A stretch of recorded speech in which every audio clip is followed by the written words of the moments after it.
What's cracking, guys?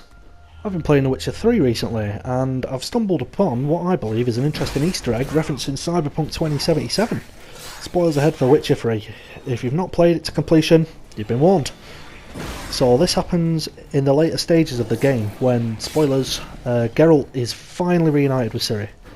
So they have a conversation in which they catch up with each other, and the topic turns to how Ciri has so far eluded the Wild Hunt by jumping through portals to different worlds.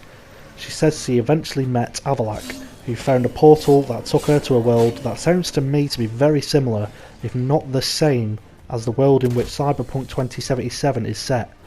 Take a look.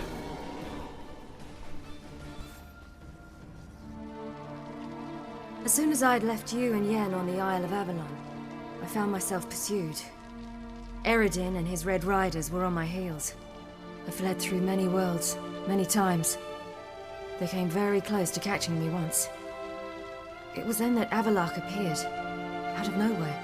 He found a portal, and took us to a world where Eredin couldn't find us for, perhaps half a year. The world where Eredin couldn't find you. What was it like? You wouldn't believe me if I told you. Try me. People there had metal in their heads, waged war from a distance, using things similar to megascopes. And there were no horses. Everyone had their own flying ship instead. Ciri, stop fooling around. Told you wouldn't believe me. We should have stayed there. So, I think when this game originally came out, the assumption would have been that Ciri had visited our world in modern times. So metal on the heads meaning AirPods or headphones, waging war from a distance with devices like megascopes would refer to our international war and communications capabilities, and flying ships would refer to airplanes or helicopters obviously. However, I'm pretty sure she wasn't referring to our modern Earth, and my reasons for thinking this is specifically what she says about flying ships. So one by one, let's go through each detail Ciri divulges about this other world that she's visited. So number one, people with metal in their heads. This obviously relates to the augmentations a lot of humans have in the world of Cyberpunk. Nothing more really to be said. Number two, waging war from a distance with devices similar to megascopes. So in the world of The Witcher, a megascope is like a magical Skype call, where you can see the person you're talking to in a magical projection.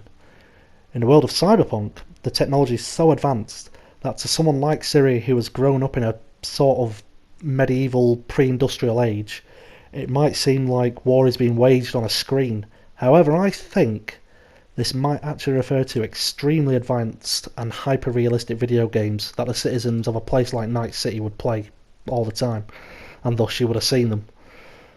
And number three, flying ships instead of horses. This is the one that clinches it for me. Ciri specifically says, And there were no horses. Everyone had their own flying ship instead. everyone had their own flying ship.